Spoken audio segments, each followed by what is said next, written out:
नमस्कार, मैं हूं वैभव नाथ शर्मा और आप देख रहे हैं मेरा YouTube चैनल वैभव वन। जानेंगे घर में तुलसी को रखने के नियम क्या होते हैं और तुलसी पूजा क्यों की जाती है। आज देवउठनी एकादशी है। आज के दिन तुलसी विवाह संपन्न किया जाता है। तुलसी विवाह के समय कन्यादान करने से कई यज्ञों के समान पुण्य प्राप्त होता है। तुलसी पूजा से घर में संपन्नता आती है तथा संतान योग्य बनती है। तुलसी विवाह में तुलसी के पौधे और विष्णु जी की मूर्ति या फिर शालिग्राम के पाषाण का पूर्ण वैदिक रूप से विवाह कराया जाता है। पुराणों में तुलसी जी को विष्णु प्रिया या हरिप्रिया कहा गया है। विष्णु जी की पूजा में तुलसी की भूमिका बहुत महत्वपूर्ण होती है। हम सभी के घर में तुलसी का पौधा अवश्य होता है। शास्त्रों के अनुसार तुलसी को घर में रखने के बहुत ही आवश्यक, बहुत ही महत्वपूर्ण नियम है जो बहुत कम लोगों को जानकारी है। आइए जानते हैं क्या है वो खास नियम। वैसे किसी भी दिन तुलसी को तोड़ सकते हैं, लेकिन एकादशी, रविवार और सूर्य या चंद्रमा के जब ग्रहण की स्थिति हो तो ऐसे में तुलसी के पत्ते नहीं तोड़ने चाहिए। वहीं सूर्यास्त के बाद भी तुलसी के पत्ते नहीं तोड़ने चाहिए। तुलसी के पत्ते तोड़ने से पहले, तुलसी का स्पर्श करने से पहले स्नान करना और शुद्ध स्वच्छ वस्त्र धारण करना बहुत ही आवश्यक है। बिना स्नान किए तुलसी को स्पर्श करते हैं तो दोष लगता है। तुलसी के पौधे में नियमित रूप से सुबह और शाम को जल देना चाहिए और संध्या के समय में उसके समीप एक दीपक लगाना चाहिए। इससे लक्ष्मी का आगमन होता है। कार्तिक के महीने में तुलसी के पौधे में सुबह शाम उनकी विशेष रूप से पूजा की जानी चाहिए। तो तुलसी के लिए ये खास नियम है जो बहुत सारे लोग नहीं जानते। कोई किसी भी अवस्था में जाकर के तुलसी को छू देता है। आप टॉयलेट होकर के आए, आपने स्पर्श कर दिया, तुलसी ऐसे में दोष मानती है, सूख जाती है। फिर आप कहते हैं कि हमारे घर में तुलसी का पौधा टिकता नहीं है क्योंकि आपकी आदतें ठीक नहीं है। आपने कुछ खाया पिया, हाथ धोया नहीं, आपने तुलसी को स्पर्श कर दिया या जल डाल दिया, देखा कि गमला सूखा है, आपने पानी डाल दिया, तो आपकी कुछ आदतों को आपको सुधारना पड़ेगा। अब बात कर लेते हैं देवउठनी एकादशी पर तुलसी और शालिग्राम की जो पूजा होती है उसका विशेष महत्व क्यों होता है। हिंदू मान्यता के अनुसार दीपावली के बाद आने वाली जो एकादशी होती है उस पर देवता उठते हैं, वो अपनी योग निद्रा से उठते हैं। इसे देवउठनी एकादशी कहा जाता है। इस एकादशी में भगवान विष्णु नींद से जागते हैं और सभी शुभ कार्य जो अब तक रुके हुए थे वह शुरू हो जाते हैं। इस एकादशी पर तुलसी विवाह किया जाता है और ऐसा माना जाता है कि ये अच्छा योग होता है जिसमें विवाह भी की अड़चने वगैरह भी दूर होती हैं। अगर आप अपने घर में कोई विवाह योग्य कन्या है, अगर आप उसके हाथ से तुलसी विवाह कराते हैं, उसको भी पूजा में शामिल करते हैं, तो उसके विवाह के लिए भी अच्छा योग बनता है और उसकी कुंडली में जो विवाह में बाधा आ रही होती है या परिवार में किसी के विवाह में बाधा आ रही होती है तो वो योग भी दूर होता है और बाधा जो है वो दूर होती है। तुलसी की विवाह शालिग्राम से क्यों की जाती है इस बारे में जानते हैं। तुलसी का पौधा वैसे भी आपके स्वास्थ्य के लिए लाभकारी है और पूजा में तुलसी का इस्तेमाल काफी शुभ होता है। इस दिन यह संदेश दिया जाता है कि इस औषधीय पौधे यानी तुलसी की तरह सभी के जीवन में हरियाली आए और ताजगी लौटे। इस एकादशी पर तुलसी विवाह का सबसे ज्यादा महत्व है। दरअसल इस एकादशी पर कहा जाता है कि देव अपने दरवाजे खोल देते हैं। देवउठनी की छोटी दिवाली के रूप में भी बहुत सारे लोग मनाते हैं। उस दिन जब तुलसी विवाह करते हैं तो उस दिन भी आतिशबाजी और दीपक वगैरह अपने घरों में बहुत सारे लोग लगाते हैं। इस एकादशी से कई तरीके की धार्मिक परंपराएं जुड़ी हुई हैं। एक ऐसी ही परंपरा है तुलसी और शालिग्राम के विवाह की। शालिग्राम को भगवान विष्णु का स्वरूप माना जाता है। तुलसी विवाह में तुलसी के पौधे और विष्णु जी की मूर्ति या शालिग्राम का विवाह कराने का नियम वैदिक काल से ही चला आ रहा है। जो व्यक्ति तुलसी के साथ शालिग्राम का विवाह करवाता है उनके दाम्पत्य जीवन में आपसी सद्भाव बना रहता है और मृत्यु के बाद उत्तम लोकों में स्थान प्राप्त होता है। इस दिन शालिग्राम और तुलसी जी का विवाह करा करके पुण्य आत्मा लोग कन्यादान का फल प्राप्त करते हैं। जो इनका विवाह कराते हैं वे व्रत रखते हैं। शाम को तुलसी के पौधे को दुल्हन की तरह सजाया जाता है और फिर शालिग्राम जी के साथ तुलसी के पौधे को परिणय बंधन में बांध दिया जाता है। शालिग्राम मूर्ति यानी विष्णु जी काले पत्थर की मूर्ति के रूप में पूजे जाते हैं। अगर आपको काला पत्थर ना मिले तो आप विष्णु जी की फोटो मूर्ति भी रख करके विवाह संपन्न करा सकते हैं। संध्या के समय में सारा परिवार इस तरीके से तैयार हो जाए जैसे आप किसी विवाह समारोह में जाने के लिए तैयार होते हैं। तुलसी का पौधा एक चौकी पर, आंगन में, छत पर या पूजा घर में बिल्कुल बीचों बीच रखें। एक विवाह में जिन चीजों का इस्तेमाल होता है वो सारी चीजें मेहंदी, मौली, रोली, धागा, फूल, चंदन, चावल, मिठाई, शगुन की हर चीज और पूजन सामग्री के रूप में आप सारी चीजों को एकत्रित करके तुलसी विवाह संपन्न। मैं आपको बताऊंगा आज की विशेष तिथि देवोत्थान एकादशी पर पितृदोष निवारण के लिए कौन से आप 8 चमत्कारी उपाय कर सकते हैं जिनको आपको चूकना नहीं चाहिए, जिससे आपको बहुत अच्छा लाभ मिल सकता है। बहुत ध्यान से सुनिए। भगवान विष्णु आषाढ़ मास के शुक्ल पक्ष की एकादशी को 4 माह के लिए योग निद्रा में चले जाते हैं और कार्तिक मास की एकादशी को वो जागृत होते हैं। इसीलिए कार्तिक मास के शुक्ल पक्ष की एकादशी को देवोत्थान एकादशी कहा जाता है। इसे हरि प्रबोधनी एकादशी के नाम से भी हम लोग जानते हैं। आम बोलचाल की भाषा में देव उठनी एकादशी इसे कहते हैं। शास्त्रों का यह मत है कि देवोत्थान एकादशी का व्रत करने से 1000 अश्वमेध यज्ञ और 100 राजसूय यज्ञ का फल जातक को प्राप्त होता है। तो इस दिन क्या करना चाहिए, बहुत ध्यान से सुनिए। देव उत्थान एकादशी के दिन व्रत करने वाली महिलाओं को प्रातः काल में स्नान आदि से निर्वृत्त होकर के आंगन में चौक बनाना चाहिए। तत्पश्चात भगवान विष्णु के चरणों को कलात्मक रूप से आप अंकित करें। फिर दिन की तेज धूप में भगवान विष्णु के चरणों को आप ढक दें। घंटा, शंख, मृदंग, नगाड़े और वीणा का आपको वाद्य करना चाहिए, यानी बजाना चाहिए।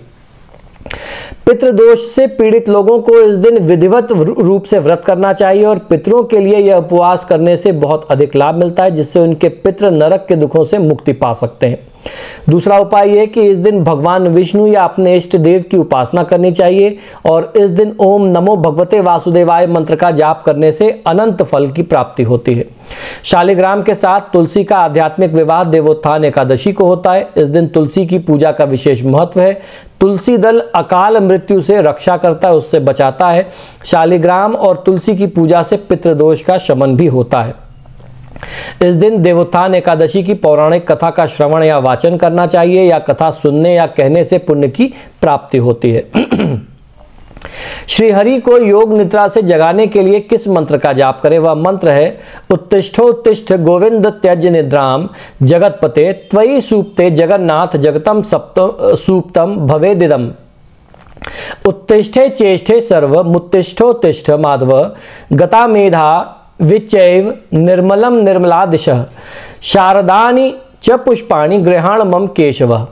मंत्र की समाप्ति के बाद भगवान विष्णु का आप तिलक करें, श्रीफल और नए वस्त्र आप समर्पित करें। इसके बाद मिष्ठान का भोग लगाएं, फिर कथा सुन करके आरती करें और पुनः पुष्प अर्पित करें। इसके बाद प्रहलाद जी, नारद जी, परशुराम, पुंडरीक, व्यास, अम्बरीश, शुक, शौनक और भीष्म सहित अन्य भक्तों का स्मरण करके चरणामृत का प्रसाद आप वितरण करें और सभी को प्रसाद वितरण करने के बाद अंत में आप स्वयं प्रसाद ग्रहण करें। ग्रंथों के अनुसार स्वर्ग में श्री हरि के साथ लक्ष्मी जी का जो महत्व है, वही धरती पर माता तुलसी का भगवान शालिग्राम के साथ महत्व है। इसलिए जो भी भक्त भगवान विष्णु को तुलसी अर्पित करते हैं उन्हें विशेष कृपा की प्राप्ति होती है। इसलिए देवोत्थान एकादशी के दिन तुलसी की पूजा करने का विधान शास्त्रों में बताया गया। तो आपने जिस गमले में या किसी भी स्थान पर तुलसी का पौधा लगाया हो, उसे गेरू से रंग करके सजा करके उसके चारों ओर मंडप बना करके उसके ऊपर सुहाग का प्रतीक लाल चुनरी से उसको आप ढक दें, उड़ा दें। इसके बाद गमले को भी साड़ी में लपेट दें और उसका श्रृंगार करें। इसके बाद सिद्धि विनायक भगवान श्री गणेश सहित सभी देवी देवताओं और शालिग्राम जी का विधिवत पूजन करें। एक नारियल दक्षिणा के साथ टीका के रूप में रखें और भगवान शालिग्राम की मूर्ति का सिंहासन हाथों में ले करके तुलसी जी की 7 परिक्रमा करनी चाहिए और उसके बाद आप आरती करें।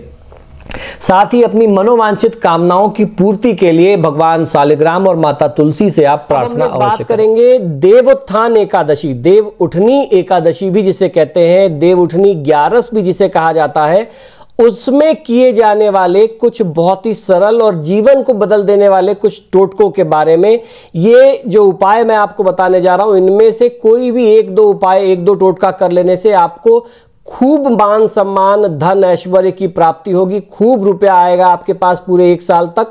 इस उपाय को करने से जीवन के हर प्रकार के दुख कष्ट मिट करके जीवन में सुख और ऐश्वर्य की, धन की प्राप्ति इस उपाय से होती है। कार्तिक मास के शुक्ल पक्ष की एकादशी जो है वो अपने आप में बहुत महत्व रखती है। इस दिन भगवान विष्णु नींद से जागृत होते हैं, इसलिए इसे देव उत्थान एकादशी या देव उठनी एकादशी भी कहा जाता है। कई जगहों पर लोग इसे हरि प्रबोधनी या देव प्रबोधनी एकादशी भी बोलते हैं। हिंदू धर्म में एकादशी के दिन तुलसी विवाह किया जाता है।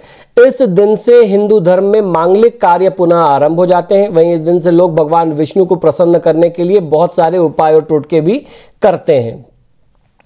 कहा जाता है कि श्री हरि को प्रसन्न कर उनसे इच्छा पूर्ति की कामना आप कर सकते हैं। इसलिए यदि आपको भी कोई विशेष कामना की पूर्ति करनी है तो देवोत्थान एकादशी के लिए कुछ उपाय बताता हूं। इन उपायों में से कम 1-2 उपाय आप जरूर करें, आपको फायदा अवश्य मिलेगा। क्या है वो उपाय, आइए जानते हैं। देवोत्थान एकादशी पर भगवान विष्णु का केसर मिश्रित दूध से अभिषेक करना चाहिए। ऐसा करने से भगवान विष्णु प्रसन्न होते हैं और साथ ही मांगी गई हर इच्छा, हर मनोकामना अवश्य पूरी होती है। दूसरा उपाय यह है कि एकादशी के दिन सुबह जल्दी उठ करके नदी में स्नान करना, यह बहुत ही चमत्कारी लाभ देता है। इससे आपके जीवन में जितने भी आप सुख प्राप्त करना चाहते हैं, ऐश्वर्य प्राप्त करना चाहते हैं, भोग विलास प्राप्त करना चाहते हैं, उसकी प्राप्ति होती है। स्नान के बाद गायत्री मंत्र का जाप करने से आपका स्वास्थ्य जो है वो सदैव उत्तम रहता है। धन वृद्धि के लिए आप एकादशी के दिन भगवान विष्णु के मंदिर में जाएं, पीली मिठाई या खीर बना करके, केसर युक्त खीर बना करके उसका भोग लगाएं। भोग में तुलसी के पत्ते आप अवश्य डालें, इससे भगवान विष्णु बहुत ही शीघ्र प्रसन्न होते हैं। चौथा उपाय यह है कि एकादशी के दिन विष्णु मंदिर में एक नारियल और थोड़े से मेवे वाले बादाम, एलमंड्स, आपको ये भगवान विष्णु को समर्पित करना चाहिए। इस उपाय को करने से आपके सभी अटके हुए कार्य बनने लगते हैं और हर प्रकार के सुख और ऐश्वर्य की प्राप्ति जातक को होती है। पांचवा उपाय यह है कि एकादशी के दिन आप पीले रंग के कपड़े पहने, पीले फल और पीले अनाज पहले भगवान विष्णु को भोग लगाएं, उनको समर्पित करें। उनको अर्पण करने के बाद ये सभी वस्तुएं किसी गरीब और जरूरतमंद व्यक्ति को आप दान में दे दें। ऐसा करने से भगवान विष्णु की कृपा आप पर सदैव बनी रहेगी। छठा उपाय यह है कि देवउठनी एकादशी के समय तुलसी के पौधे के सामने गाय के घी का दीपक संध्या के समय में जरूर लगाना चाहिए और ओम वासुदेवाय नमः मंत्र बोलते हुए तुलसी देवी की 11 परिक्रमा करनी चाहिए। इस उपाय से घर में सुख शांति बनी रहती है और किसी भी प्रकार का कोई संकट आपके जीवन में नहीं आता। एकादशी के दिन दक्षिणावर्ती शंख में जल भर करके भगवान विष्णु का अभिषेक करना चाहिए। इस उपाय को करने से भगवान विष्णु और मां लक्ष्मी दोनों ही प्रसन्न होते हैं। धन वृद्धि का आशीर्वाद जातक को इससे प्राप्त होता है। एकादशी के दिन किसी पीपल के पेड़ पर आपको जल चढ़ाना चाहिए और पेड़ के नीचे शाम के समय में दीपक लगाएं, सरसों के तेल का दीपक लगाएं। पीपल में भी भगवान विष्णु का ही वास माना गया है। इस उपाय को करने से जल्द ही आप कर्ज से मुक्त हो जाते हैं। एकादशी पर भगवान विष्णु की पूजा करें और पूजा करते समय कुछ पैसे भगवान विष्णु की मूर्ति या तस्वीर के पास आप रख दें। पूजा करने के बाद ये पैसे आप अपने पर्स में या धन रखने के स्थान पर अगर आप इसको रखते हैं तो धन लाभ की संभावना इस उपाय को, इस टोटके को करने से 1000 गुना बढ़ जाती है। मित्रों, आज हम लोग बात करेंगे देवोत्थान एकादशी पर किए जाने वाले कुछ उपाय और टोटकों की जो भगवान विष्णु को प्रसन्न करते हैं, उनकी कृपा दिलाते हैं।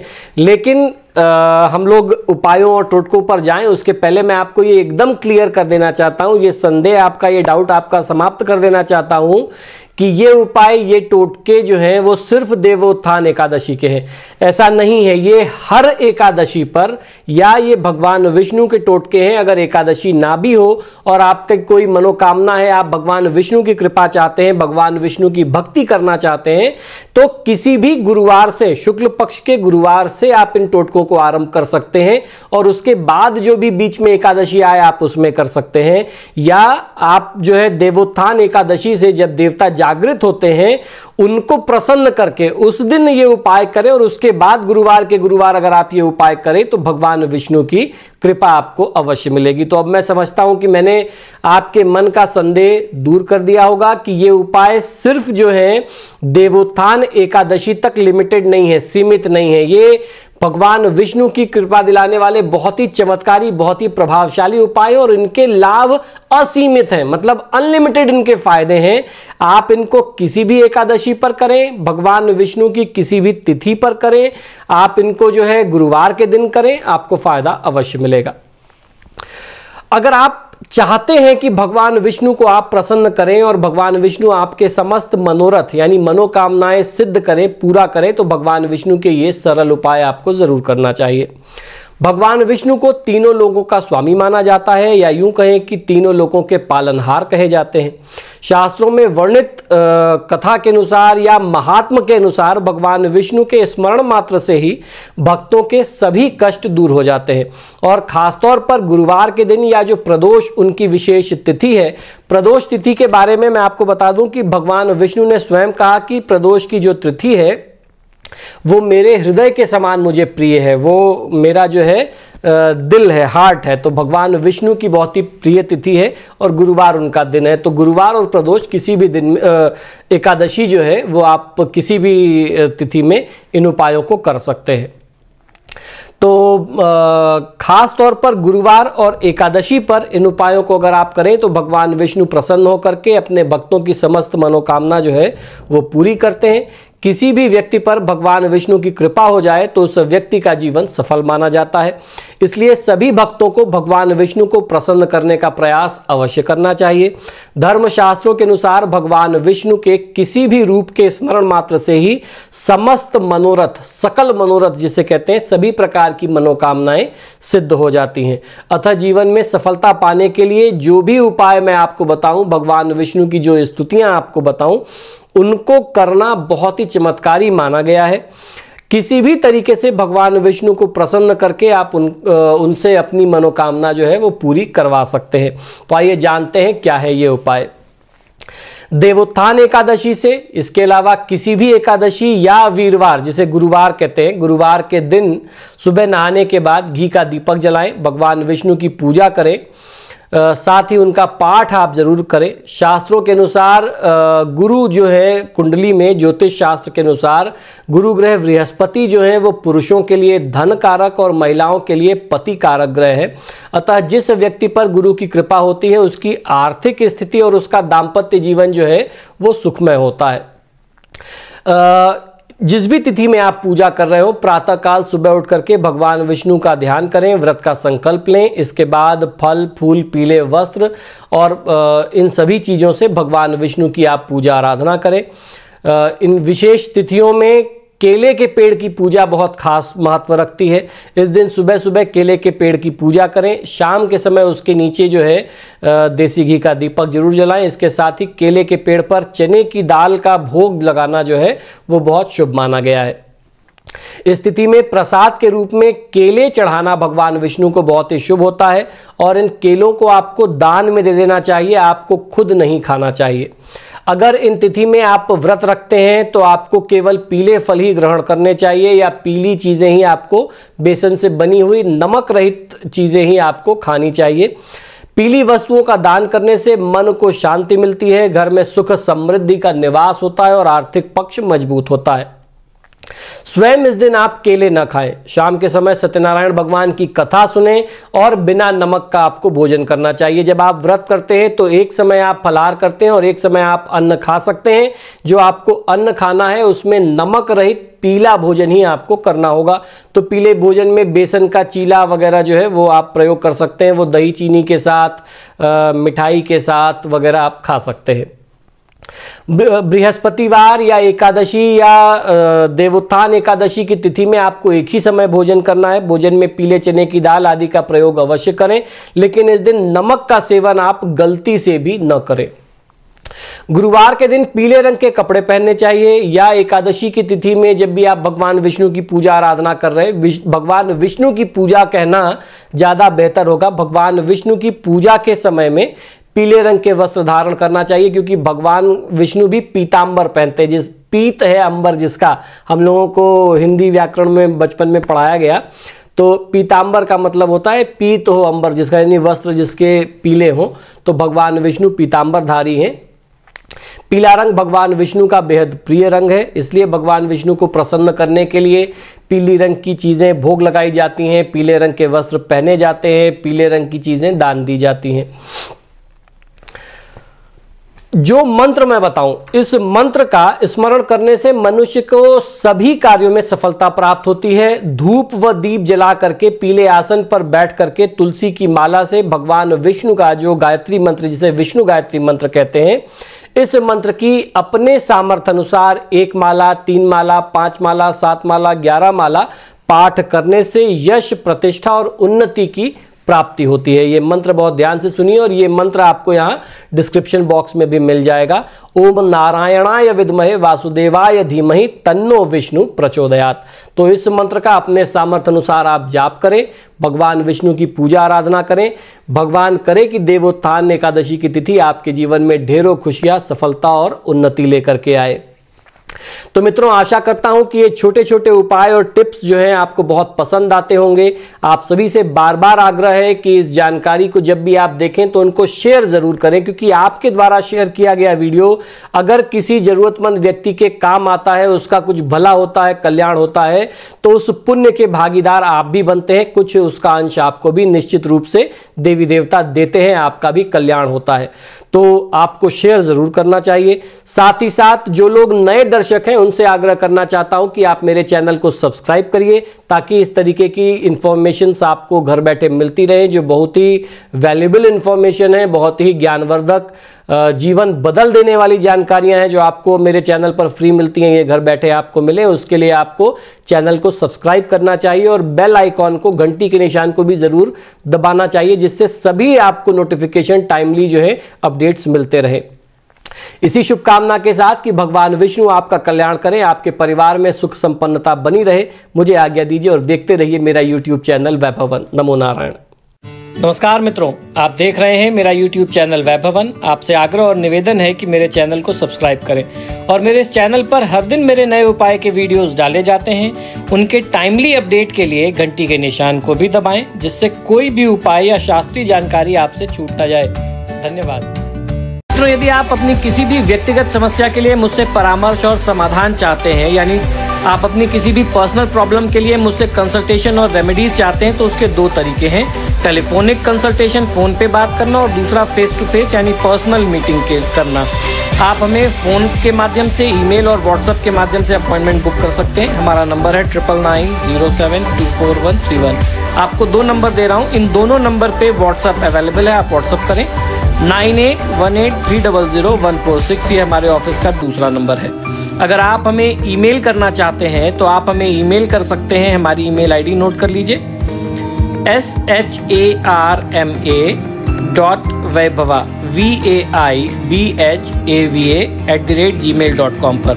इस पर आप हमें ईमेल भी कर सकते हैं। मित्रों, आजकल फोन कॉल्स बहुत ज्यादा हैं और मुझे भी मालूम है आप लोग कॉल करते हैं, फोन रिसीव नहीं होता तो आप भी निराश होते हैं। ऐसे में ईमेल और व्हाट्सएप करना सबसे बेहतर तरीका है। धन्यवाद।